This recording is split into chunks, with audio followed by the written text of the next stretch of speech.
राधे राधे। आप सभी को पता है कि अभी पितृपक्ष प्रारंभ होने जा रहा है, जिसको हम लोग श्राद्ध पक्ष कहते हैं। पितृपक्ष में, श्राद्ध में हम लोग अपने पितरों का श्राद्ध करते हैं। और जैसा कि आप सभी जानते हैं कि ये परंपरा बहुत पुरातन परंपरा है। इसकी एक कथा भी आती है, इस कथा को भी उन दिनों में सुनना चाहिए। और ये कथा सुनने के साथ साथ संभव हो सके तो गया में जाकर अपने पितरों का पिंडदान करना चाहिए।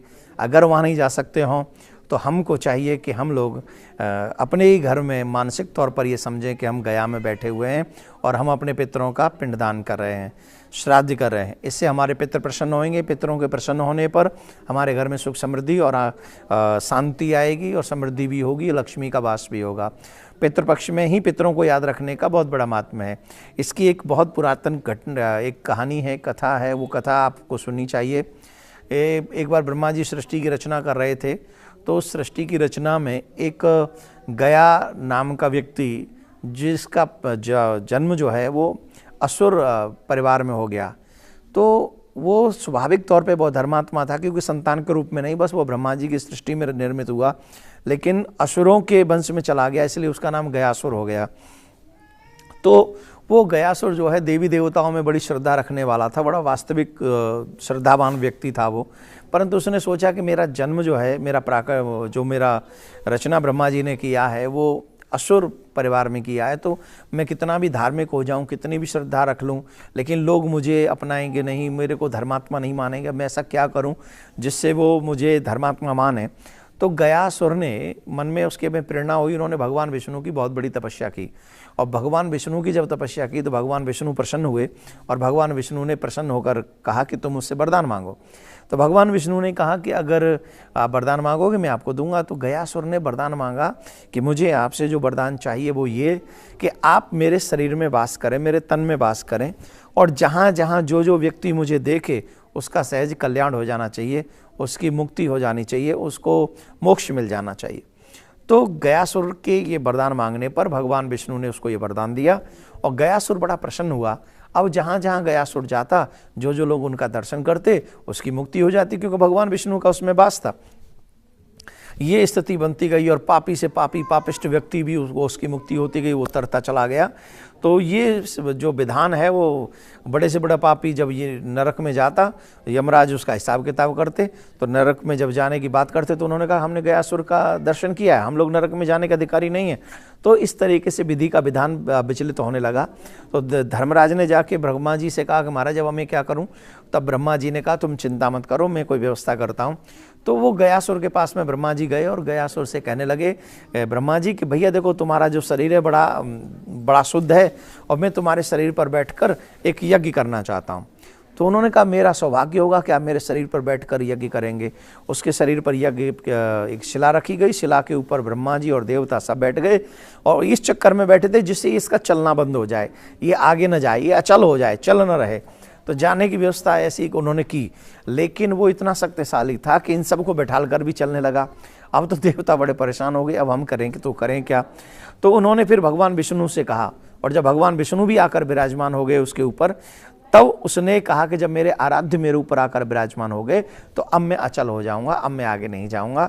और वहीं पर वो स्थिर हो गए। और उन्होंने भगवान विष्णु ने कहा हम तुम्हारी इस श्रद्धा से, इस प्रयास से, इस भावना से बड़े प्रसन्न हैं, तुम हमसे कोई वरदान मांगो। उन्होंने कहा महाराज मुझे कुछ नहीं चाहिए, अपने लिए कुछ नहीं चाहिए, पर जैसे मैं जाता था सबको मेरा दर्शन होता था, सबकी मुक्ति हो जाती थी, पर अब मैं नहीं जा सकूंगा, अब मैं यहीं स्थिर रहूंगा। पहली बात तो आप मेरे साथ यहीं पर रहें। दूसरी बात, जो भी इस जगह पर, इस स्थान पर आकर कोई भी शुभ कार्य करे तो इसको पितरों के लिए कुछ शुभ तीर्थ आप इसको ऐसी वरदान दें जो पितरों के लिए भी तीर्थ हो जाए। तब भगवान विष्णु ने बड़े प्रसन्न हुए और उन्होंने कहा वाह धन्य हो तुम, जो अपने जाने के बावजूद भी उन आत्माओं के विषय में भी सोच रहे हो जो मर चुकी हैं। तो हम वरदान देते हैं जो भी पितृ लोगों के लिए यहाँ आकर गया में आकर तर्पण करेंगे उनकी सहज मुक्ति हो जाएगी। तो भगवान विष्णु ने कहा कि अब हम भी यहीं पर स्थिर रहेंगे, इसीलिए आप जाएंगे तो वहाँ पर भगवान विष्णु के चरण चिन्हों का भी दर्शन आपको होता है। गया में, गया जो बिहार में उपस्थित है, वहाँ जाकर हम लोग अपने पितरों के नाम से श्राद्ध करते हैं। और इस गया के लिए ऐसा भी मान्यता है कि यहाँ पर भगवान श्री राम ने भी आकर, चैतन्य महाप्रभु ने, रामकृष्ण परमहंस ने और अनेक मुगल शासकों ने, ये जो पहले राजा हुए हैं मौर्य समाज के भी राजा वहाँ पर गए हैं। इसका पूरा हुई है, वो सीता जी ने उसको साथ दिया हुआ है, क्योंकि जब राम जी वहाँ अपने पिताजी के लिए पिंडदान करने के लिए गए थे तो वो वस्तु जुटाने में लग गए, तो अचानक से दशरथ जी की आत्मा आ गई और कहा मुझे पिंडदान दो, मुझे पिंडदान। तो वहाँ सीता जी अकेली बैठी हुई थी, तो वो असमंजस में पड़ गई, पिताजी पिंडदान मांग रहे और ये प्रभु है नहीं, तो मैं कैसे करूँ। तो उन्होंने फाल्गुनी नदी को, केतकी पुष्प को और बट वृक्ष को साक्षी बनाया, गाय को साक्षी बनाया, उनकी उपस्थिति में उन्होंने वो पिंडदान किया। लेकिन जब भगवान श्री राम आए तो ये सब के सब मुकर गए, सब ने झूठ बोल दिया। क्या फाल्गुनी नदी ने भी झूठ बोल दिया, केतकी पुष्प ने भी झूठ बोल दिया, गाय ने भी झूठ बोल दिया। तो उनको क्रोध आ गया सीता माँ को कि तुमने सबके सामने मैंने पिंडदान किया, पिताजी की आत्मा वहाँ थी और तुमने सबने झूठ बोल दिया। सिर्फ अक्षय जो वहाँ पर बट वृक्ष है उसने कहा कि सीता जी कह रही हैं वो सच कह रही हैं। भगवान श्री राम ने उनकी बात पर यकीन किया, तो उन्होंने नदी को साफ दिया कि तू अब सूख जाएगी, नदी बिना जल के तो बेकार है, तो उन्होंने कहा तू सूख जाएगी। और गाय को भी शाप दिया, केतकी पुष्प को भी शाप दे दिया कि तू आज के बाद पितरों की जहाँ श्राद्ध होंगे वहाँ तुझे अब स्वीकार नहीं किया जाएगा। तो इतनी सुंदर कथा पितृपक्ष में हम आप सब सुन रहे हैं, लेकिन विधि विधान से अपने पितरों को तर्पण, श्राद्ध विधि विधान से करने पर हमारे पितृ प्रसन्न होते हैं, इससे लक्ष्मी की वृद्धि होती है, घर में शांति रहती है, घर में से क्लेश समाप्त होते हैं, रोगों का विनाश होता है।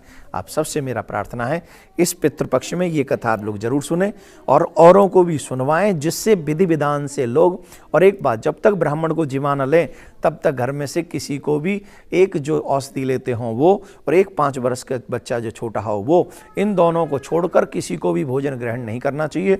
पूरी शुद्धता के साथ भोजन बनाना चाहिए।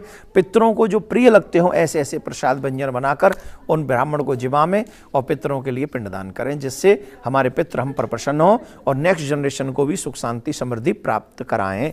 धन्यवाद। राधे राधे।